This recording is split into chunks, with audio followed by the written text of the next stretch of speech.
안녕하세요. CDS의 정동수 대표입니다. 네, 두 번째 시간인데요. 두 번째 시간은 요리 소통에 대해서 한번 이야기를 해보려고 해요. 전 시간에 우리가 슈퍼맨 이론을 통해서 어떻게 요리라는 카테고리를 잡게 된 그런 방법론에 대해서 우리 한번 얘기를 했었는데요. 요리 소통이라는 방법을 통해서 저희 회사가 이제 여러 가지 일들을 하게 됐습니다. 근데 여기서 이제 저희 회사가 했던 것보다는 어떤 방법이 있는지, 요리 소통은 어떤 것인지에 대해서 한번 이야기를 해보려고 합니다. 여러분, 요리라는 단어 아시죠? 네. 요리들 집에서 조금씩은 다 그래도 뭐 계란 후라이도 해보고, 네, 라면도 끓여보고 하시죠, 그렇죠? 네. 그럼 다 하실 줄 아는 걸로 하겠습니다. 근데 요리가요, 원래 한국말이 아니고 우리나라 말이 아니에요. 우리나라 말이 아니고 한자어인데요. 네. 한자어가 어떻게 되었든지 혹시 아시나요? 여기 제가 앞에 띄워놨는데요. 네. 요리라는 단어가 요자가 헤아릴 요자고요. 리자는 다스릴 리예요. 나중에 집에 가시는 게 한번 검색해 보십시오. 이게 맞나 틀리는지. 네. 그리고 소통이라는 단어는 소통할 소자하고 통할 통자입니다. 어떻게 보면은 소자하고 통자가 같은 말 같아요. 네. 그리고 그 요리라는 단어를 이렇게 한번 해보십시오. 헤아리고 다스린다. 헤아리고 다스린다. 어떤 걸까요? 이렇게 잘 소통시킨다 이런 뜻이 아닐까요? 그렇죠? 그러면 요리라는 단어하고 소자라는 말하고 통자라는 말하고 이 세 가지가 다 같지 않을까 하는 생각이 됩니다.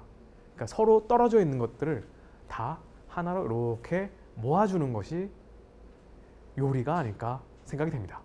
여러분들 드라마 다 보셨죠? 엄청난 인기의 드라마였죠. 네, 응팔. 네, 저도 굉장히 열심히 봤습니다. 네. 지금 시대하고는 좀 많이 틀린 1998년이니까 한 30년 전에 우리 사회의 하나의 모습을 굉장히 재미있게 보여준 드라마였는데요. 이 드라마를 보면은 어떤 느낌이 와요? 따뜻하죠. 네, 따뜻해. 이 드라마에는 이렇게 같이 먹는 장면이 되게 많이 나와요, 생각보다. 네. 그리고 그 가족끼리 서로 대화하고 이런 것들이 되게 많습니다. 네. 식구라는 단어 아시죠? 그렇죠? 식구, 패밀리. 인터넷에서 이렇게 식구를 딱 치면은 한자어로 식구 이렇게 써 있고 옆에 또 가족 이렇게 써 있습니다. 패밀리, 영어로 패밀리. 네. 식구 단어 한자어로 보면은 저게 먹을 식, 입구, 같이 먹는다는 뜻이에요. 네. 같이 모여서 이렇게 먹는 사람들 식구라 그러는 거죠. 이제 요즘에 시대가 계속 변하면 변할수록 뭔가 소통하는 게 굉장히 힘들어지고 혼자 밥 먹는 사람도 많아지고 그런 것 같아요. 시간도 부족하고 바쁘고 하다 보니까 우리가 그동안은 먹는 거에 근데 많이 치중을 했죠, 그렇죠? 네. 이제는 조금씩 변해가고 있어요. 제가 이제 오늘 그런 뭐가 변해가고 있는가를 좀 보여드릴게요. 매슬로우의 욕구 5단계라는 굉장히 어려운 이야기가 있습니다. 예, 1단계부터 총 5단계까지가 있는데요. 이 먹는 거는 어느 단계일까요? 생리적 욕구예요. 예, 먹고 자고 옷 입는 거. 네, 이 세 가지. 예, 먹고 자고 옷 입는 거. 그 다음에 우리가 안전에 대한 욕구가 이렇게 있고요. 그 다음에 사회적 욕구가 있고, 그 다음에는 존경의 욕구가 있고, 그 다음에 자아실현의 욕구가 있는데 오래 전부터 우리는 먹는 거는 이 생리적 욕구에 한정돼 있어요. 그러다 보니까 얘를 뗄래야 뗄 수가 없는 존재이지만 이게 고급화되는 게 굉장히 힘들었어요. 이렇게 저 위에까지 올라가는 게 힘들었거든요.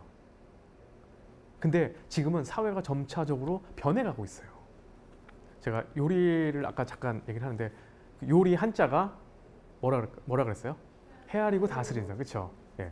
우리가 비빔밥에 대해서 다 알죠, 그렇죠? 저 비빔밥 속에 뭐가 들어있는지 제가 한번 쭉 봤어요. 무가 있고 콩나물이 있고 그리고 뭐 홍당무도 있고 뭐 잣도 있고 고추장도 들어가고 여러 가지들이 들어갔어요. 근데 이 각각의 재료들이 그냥 아무렇게나 먹으면 맛있겠습니까? 맛이 없겠습니까? 맛이 없어요. 서로 어떤 맛이 다른 맛을 해치지 않고 서로 도와줄 수 있는 맛이 돼야지 진짜 맛있는 비빔밥이 탄생할 수 있는 거예요. 그게 요리가 가지고 있는 핵심적인 키 메시지예요. 네. 요리가 헤아리고 다스리는 거예요. 네. 비빔밥 하나에서 볼 때 우리는 헤아리고 다스린다는 그 단어를 딱 볼 수가 있죠. 비빔밥하고 비슷한 음식이 있어요. 뭔지 아세요? 탕평채예요. 탕평채. 네. 근데 옆에 웬 할아버지가 있죠. 누구실까요? 영조. 오, 아시네요. 아, 박수 쳐야 돼요. 박수. 네. 탕평책이라는 것이 있었죠. 그렇죠? 네. 탕평책이 왜 나왔을까요? 탕평책이. 지금 우리나라가 민주당하고 자유한국당하고 국민의당, 바른정당 이렇게 4개 큰 정당이서 이렇게 서로 막 각축전을 벌이듯이 이 당시에도 서인, 남인, 동인, 북인 이렇게 해가지고 서로 맨날 이렇게 정쟁이 너무 심해가지고 조선의 21대 왕인 영조가 탕평책을 만들고 탕평채라는 음식을 정치인들에게 이제 하사를 한 거죠. 이 사진은 조금 뭐 근래에 만들어진 뭐 그런 것들에서 정통 탕평채하고는 조금 틀립니다. 예. 근데 이게 탕평채는 뭐가 들어있냐면은 녹두묵이 들어가고요. 그리고 볶은 고기가 들어가고 미나리가 들어가고요. 그리고 김이 들어갑니다. 이렇게 4가지가 들어가는데 이게 녹두묵은 흰색을 뜻하고요. 그리고 볶은 고기는 붉은색이죠. 그리고 미나리는 푸른색을 띠고 김은 검은색을 띠는데 이것이 서인, 남인, 동인, 북인의 색깔이에요. 그래서 각각의 당파가 더 이상 논쟁을 그만하고 서로 잘 믹싱이 돼가지고 정치를 잘 해라. 믹싱이 잘 되면은 탕평채가 맛있겠죠. 네. 믹싱이 잘못되면은 맛이 없겠죠. 네. 요리라는 단어가 가지고 있는 함축적 그 메시지가 여기도 들어가 있는 겁니다. 저는 굉장히 그 좋은 뭐랄까 인사이트를 받은 책이 하나 있어요. 엄청난 인사이트를 받았어요. 이 만화책이에요. 혹시 이런 만화책 보신 적 있어요? 이게 이름이 대사각하의 요리사라는 만화책인데 저의 스승님이 저한테 그냥 홍보 사업을 하고 있을 때 어느 날 갑자기 오셔가지고 만화책을 딱 전달해 주면서 내공을 수련해라. 그러면서 만화책을 딱 주신 거예요. 근데 1편부터 총 25편까지 있어요. 한국에는 이제 오래전에 나왔다가 지금 절판됐어요. 안 팔리지는 않고 있고 저는 수소문 해가지고 전 권을 다 샀어요. 사가지고 저희 회사에 딱 보관을 해놓고 있는데 니시무라라는 사람이 그 원작을 썼는데 이 사람이 셰프였어요. 예, 셰프였는데 이 만화의 배경이 어디냐면은 베트남에 있는 일본 대사관에서 벌어지는 일들에 대한 이야기예요. 요리사가 요리로 어떻게 막혀있는 정치적 문제를 해결해 나가는지에 대한 책이 총 25개 권으로 해가지고 만들어져 있어요. 주인공이 이 친구예요. 코우라는 친구예요. 오사와 코우라는 친구가 요리사예요. 그리고 여기에 그 코우라는 사람과 함께 그 여러 일들을 같이 이렇게 해결을 하고 있는 사람이 베트남에 있는 일본 대사관의 대사인 구라키 카치야라는 대사가 있습니다. 이 둘이서 여러 이제 사건들을 해결해 나가는 일들이에요. 그 에피소드를 제가 하나 얘기해 드릴게요. 2편에 나온 이야기인데요. 저쪽에 옆에 보이는 까만색 안경 쓴 여자분 있죠, 그렇죠? 저 까만 안경이 뭘 의미할까요? 눈이 안 보인다는 거죠, 그렇죠? 네. 눈이 안 보이는 사람인데 이름이 로안이래요. 근데 거기 써 있죠, 텍스트로. 시각 장애로서 처음으로 국회의원이 된 사람입니다. 여성이죠, 이렇게 써 있어요. 그러니까 베트남의 국회의원인데 시각 장애인이래요. 저 여성분이 국회의원인데 시각 장애인이래요. 그래서 나오고 그 밑에 있는 사람이죠. 약간 우락부락하게 생겼죠, 그렇죠? 네. 그림을 그렇게 좀 그렸는데 저 사람은 이제 저 편에서 일본에서 국회의원으로 베트남 대사관에 온 사람이에요. 근데 왜 왔냐면은 밑에 써 있어요. 시각 장애인을 위한 직업훈련학교 관련된 그런 일들을 하기 위해서 왔어요. 근데 스토리가 만들어지면 어떻게 되겠어요? 저 온 사람이 얼굴이 부락부락 생겼듯이 굉장히 성격이 안 좋겠죠. 대사관에 이 2명이 함께 식사하는 자리가 있었어요. 식사하는 자리가 되는데 아까 먼저 나왔던 주인공 있잖아요. 코우라는 사람이 미션이 떨어졌어요. 이 사람들이 이 커뮤니케이션이 아주 성공적으로 끝나게끔 만들어주는 요리를 만드는 게 미션인 거죠. 그래서 막 생각을 하게 됐어요. 그래서 이 로안이라는 분하고 얘기를 이렇게 했는데 로안이 어렸을 때 다낭에 살았대요. 다낭, 베트남 다낭 아시죠? 다낭에 살았는데 어렸을 때는 눈이 좀 보였다가 점점점 안 보여지게 됐는데 자기가 눈이 안 보여지니까 아버지가 뭔지 모르는 향이 있는 요리를 해줬대요. 왜? 앞이 안 보이니까 향이 있는 요리를 해줬다는 거예요. 다낭에서. 그래서 그거에 대한 힌트를 얻고서 코우라는 요리사가 다낭으로 갑니다. 거기서 여기 있는 저기 여자분을 만났어요. 근데 저분은 까만 안경을 안 썼는데 시각장애인이에요. 써 있어요. 어릴 때 지뢰 파편에 맞아서 이렇게 됐죠. 눈을 뜨고 있지만 보이지가 않는다. 굉장히 아픈 역사를 얘기를 해주고 있어요. 어떻게 보면은 저쪽에 있는 국회의원에 있는 로안이라는 사람과 같은 연결선상에 이렇게 있는 거죠. 그리고서 저분과 이렇게 얘기를 하는 도중에 저분에게 로안이라는 사람에게 음식을 해줄 그 침향이라는 재료를 찾으러 왔다 이렇게 얘기를 해요.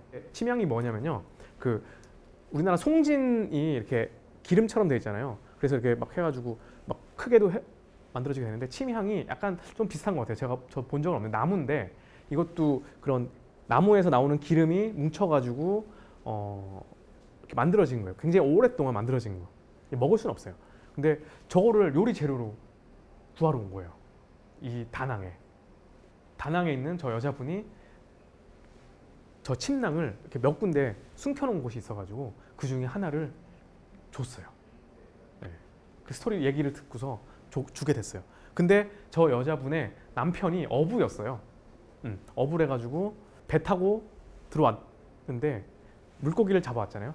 그 물고기를 다낭에서 나오는 물고기를 코우가 셰프가 다 샀죠. 사가지고 이제 대사관에 옵니다. 대사관에서 요리를 딱 했어요. 근데 저 그림을 보면은 어때요? 어둡죠? 왜 어둡게 했을까요? 왜 어둡게 했을까요? 그래요. 시각장애인 국회의원을 같은 레벨을 맞춰주기 위해서 같은 컨디션을 맞춰주기 위해서 기본적으로 어둡게 했습니다. 뭐 만화상에서는 전기가 나갔습니다라고 이렇게 거짓말하고 그렇게 되거든요. 근데 불을 일부러 껐어요. 그러면서 전기가 나갔다고 해서 불을 껐어요. 불을 끄면 앞에가 안 보이죠, 그렇죠? 그러면은 사람도 그렇죠, 우리도 그렇잖아요. 불이 꺼지면은 귀와 후각이 굉장히 예민해지죠. 음식을 딱 나오는데 침향이라는 걸 아까 썼다 그랬잖아요. 침향이 향이 굉장히 강한 향이라고 합니다. 네. 그 침향을 넣은 요리를 만들어 가져왔어요. 어떤 요리냐면 이렇게 생겼는 위에 그릇 위에 이렇게 파이를 이렇게 얹어가지고 파이를 탁 깨면은 향이 이렇게 샥 올라올 수 있게끔 하는 요리를 만든 거예요. 그러니까 침향은 먹을 수가 없으니까 그 생선들을 이렇게 침향으로 훈제를 해서 조속에 넣어서 다시 이렇게 날아가지 않게끔 딱 가둔 거예요. 냄새를 아주 껌껌한 데서 탁 저걸 깨면은 향이 싹 이렇게 올라오겠죠.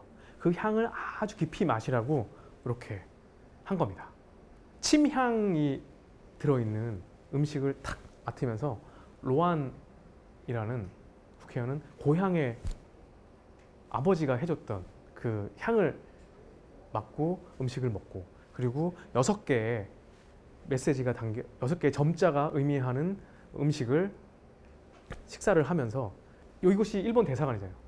일본 대사관이 베트남에게 이렇게 깊이 있게 생각하고 너희들을 존중한다라는 메시지를 저절로 보이게 된 거죠. 자, 그러면은 이 비즈니스는 성공인가요? 실패인가요? 대성공이죠. 음식 하나로 더 이상 얘기가 필요 없습니다.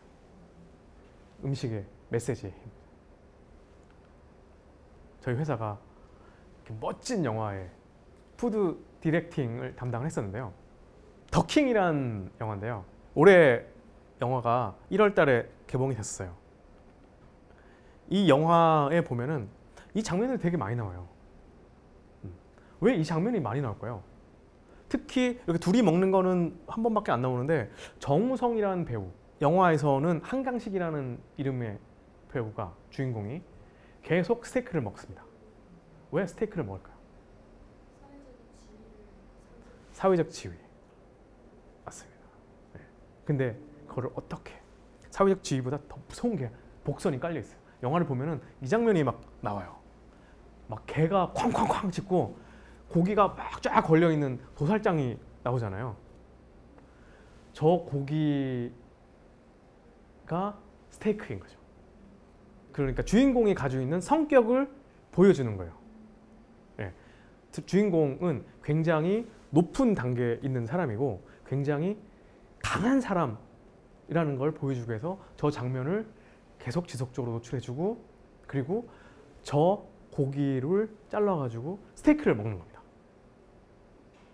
저런 강렬한 메시지가 들어있는 거예요. 음식 하나하나에 굉장히 강렬한 메시지가 들어요. 이 장면 기억하세요? 네. 저 장면에 보면은 영화상에는 많이 노출이 그다지 많이 되지는 않는데 계속 막 술도 막 있고 막 그렇잖아요. 예. 술이 있는데 주인공이 딱 기대가지고 소파에 기대가지고 술을 딱 먹는데 잘 보세요. 컵 속을 한번 보십시오. 컵 속을 한번 보십시오. 저게 위스키 술이거든요. 술. 예. 술인데 저 술잔 안에 얼음이겠죠. 얼음이 어떤 모양인가요? 동그란 모양이에요. 동그란 모양. 네, 여기 카피가 써 있죠. 대한민국의 왕은 누구인가? 자, 하늘에 용이 있죠, 그렇죠? 이제 신화에 용이 있는데 용이 뭘 가지고 있죠? 여의주를 가지고 있죠. 용은 왕을 뜻하죠. 이 사람이 왕이기 때문에 여의주를 가지고 있는 겁니다. 그래서 영화상에선 주인공만 동그란 얼음에 술을 먹고요. 나머지 사람들은 술잔에 가거름이 들어있어요. 네. 영화상에서도 이렇게 메시지들을 이렇게 숨겨놔요. 네. 그래서 이 사람의 스타일, 성격, 그리고 이 사람이 가지고 있는 능력을 음식으로 표현을 해주는 거죠. 우리 요즘에 굉장히 많이 나오는 방송 프로그램 있죠. 네. 냉장고를 부탁해. 뭐 최근에는 저기 미국의 엄청 유명한 고든 램지라는 아저씨도 막 오셔가지고 막 난리가 났었잖아요. 예. 맥주 광고 팍 나오셨던 그분이. 예. 어쩌면은 거기 그때 방송에 보니까 셰프들이 꼭 한번 만나보고 싶었던 셰프, 예. 자기의 인생의 최고의 존경하는 분, 그런 분들 오셔가지고 한번 떠들썩 했었는데 이런 음식들이 우리의 가슴을 굉장히 많이 자극하는 게 되게 많아요. 이 영상을 한번 제가 보여드리겠습니다. 유현수 셰프가 한 거고요. 엄마의 바다라는 제목이에요. 이게 보시면은 이때 두 명이 대결을 하는데 유현수 셰프라고 머리가 긴 분이고 이연복 셰프 아시죠? 중식의 대가. 네, 둘이서 이제 대결을 하는데 엄마의 바다, 아빠의 바다 이렇게 나오죠, 그렇죠? 주인공이 여기 누가 나오냐면은 바다 씨가 나와요, 바다. 네, 바다 어디 SES인가요? 네, 예전에 SES에 활동했던 바다 씨가 이제 초청돼서 나오는데 바다가 어머니가 돌아가셨어요. 네, 어머니가 돌아가셨는데 그 내용을 담아서 음식으로 표현을 한 거예요. 제가 찾아보니까 고향이 저기 바닷가였어요. 네, 저기 전라도 쪽인가 남해 쪽에 살던 분이더라고요. 그래서 여기서 어머니의 전복이라 그러잖아요. 그래서 바닷가에서 살았던 그 시절을 회상시키기 위해서 전복이라는 소재를 썼고 그리고 전복을 감쌌던 김치는 지금의 시어머니를 형상화 시켜가지고 그 음식을 가지고 하트 모양을 이렇게 만든 거예요. 네. 그러니까 좀 굉장히 남다르겠죠. 네. 어머니가 안 계시고 시어머니하고 이렇게 같이 생활을 하는데 어머니가 굉장히 따뜻하게 해주시니까 그 따뜻한 어머니의 감정이 그대로 이렇게 묻어난 그런 느낌. 그리고 무엇보다 바다 씨가 어머니 장례에도 불구하고 You Rise Me라는 노래를 이렇게 열심히 불렀는데 그거를 봤던 유현수 셰프가 이 요리에다가 이렇게 쓴 거예요.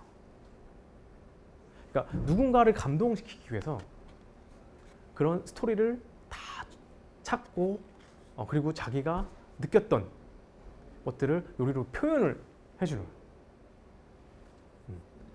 최고의 메시지가 아닐까 생각이 들어요. 여러분 대장금 다 보셨죠? 네. 대장금 안 보신 분들 너무 어리셔가지고 안 보신 분들 이런 장면이 나와요. 대장금의 그 요리 대회 할 때 조 장면인데 제일 끝에 있는 장면인데 산딸기를 이렇게 맨 최고의 음식이라고 해서 딱 제공을 하는데 산딸기가 최고의 음식인가요? 전혀 그렇게 안 느껴지죠. 그렇죠? 근데 장금이한테는 굉장한 스토리를 갖고 있었어요. 저 위에 사진을 보면은 장금이 옆에 누워 있는 사람 있죠. 엄마예요. 장금이 엄마. 장금이 엄마가 아파가지고 이제 그 뭐라 그럴까요? 죽어가고 있는 시간이었어요. 근데 엄마가 음식을 잘 씹지 못할까봐 자기가 입으로 이렇게 오물락오물락 해가지고 엄마한테 입에다가 넣어주는 장면이거든요. 예. 산딸기는 어머니가 돌아가실 때 제가 마지막으로 먹여드린 음식입니다. 다치신 채 아무것도 드시지 못한 어머니가 너무도 걱정스러워 산딸기를 따서 혹 편찮으신 어머니가 드시지 못할까봐 씹어서 어머니의 입에 넣어드렸습니다. 어머니께서는 그런 저의 마지막 음식을 드시고 미소로 화답하시고는 떠나셨습니다. 전하께서는 만백성의 어버이이십니다. 비록 미천한 것을 먹어도 미소로 화합해 주시던 저 어머니처럼 만백성을 굽어 살펴 주시옵소서. 이런 단어를 딱 얘기를 해요. 게임 셋이죠. 네. 사람의 마음을 울리는 거죠. 완전히 스토리가 적셔 있죠. 자, 며칠인가 한 얼마 전에 있었던 일이죠. 우리나라에 그 한국에 방문했던 그 트럼프 대통령이 왔을 때 국빈 방문으로 왔을 때 식사로 나왔던 한상 차림입니다. 한상 차림. 네. 굉장히 떠들썩했죠. 우리나라 신문이 완전히 난리가 나고 저 멀리 일본에서 더 난리가 났었죠. 네. 이게 주는 의미가 되게 많았어요. 뭐 다들 많이 아시겠지만은 이 밑에 이렇게 받치고 있는 거 있죠. 그게 개다리 소반이라고 하는데 이렇게 그 다리가 잘려진 납작한 개다리 소반으로 해서 그 서민들이 이렇게 먹을 수 있는 그런 의미의 소반에다가 소반의 이름이 옥수수죽 구황작물 소반이라는 타이틀로 이름이 있었는데 그 이름이 붙었던 의미가 청와대에서 얘기했죠. 뭐라고 했냐면 어려운 시절 함께 했던 한미 동맹 관계를 우리가 다시 한번 되새기기 위해서 이렇게 음식을 만들었다라고 청와대에서 발표를 했었죠. 그리고 이 굉장히 소박해 보이는 음식이죠. 굉장히 소박해 보이죠. 네. 이것이 어디 저 큰 미국의 대통령이 와가지고 같이 밥을 먹을 그런 그 음식이라고 자칫하면 생각할 수 없다고 볼 수도 있지만 그 속에 담긴 사연과 스토리를 보면 충분히 굉장히 깊이 있는 음식이라고 생각이 됩니다. 자, 다시 한번 우리가 먼저 했던 얘기를 들어보면은 우리가 그동안 예전에는 먹는 거에 굉장히 집중을 했어요. 그래서 그냥 뭐 맛있는데 그 양 많이 주는데 이런 데를 갔었는데 그게 그래서 생리적 욕구였죠. 생리적 욕구였는데 지금은 점점점 변해가고 있어요. 자, 그동안 쭉 보셨듯이 요리를 통해서 이 생리적 욕구에 존재했던 요리가 점점점 올라갑니다. 자, 감동을 받게 됩니다. 요리를 통해서. 그리고 요리를 통해서 메시지를 주고받게 됩니다. 그리고 스토리텔링이 있어요. 이런 여러 가지들을 통해서 우리는 이 요리라는 것이, 음식이라는 것이 자아실현의 단계까지 올라가게 되는 거예요. 매슬로우의 5단계 중에 최고의 정점에 있는 곳까지 우리가 끌고 올라간 거예요. 굉장하죠. 저 밑에 있는 이야기 스토리가 이 위에까지 올라가게 된 겁니다. 요리는 또 다른 마법이라고 하는데 우리는 저 사이에 글을 하나 이렇게 넣을 수가 있을 것 같아요. 요리를 통해서 서로 소통하잖아요. 그렇죠? 메시지를 주고받으면서. 요리는 또 다른 소통의 마법이다 라고 할 수 있지 않을까 생각됩니다. 감사합니다.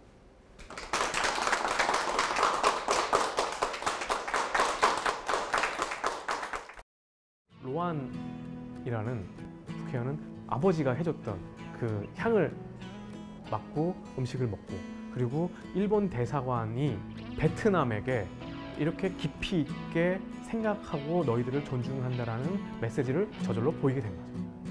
음식 하나로 더 이상 얘기가 필요 없어요. 음식의 메시지.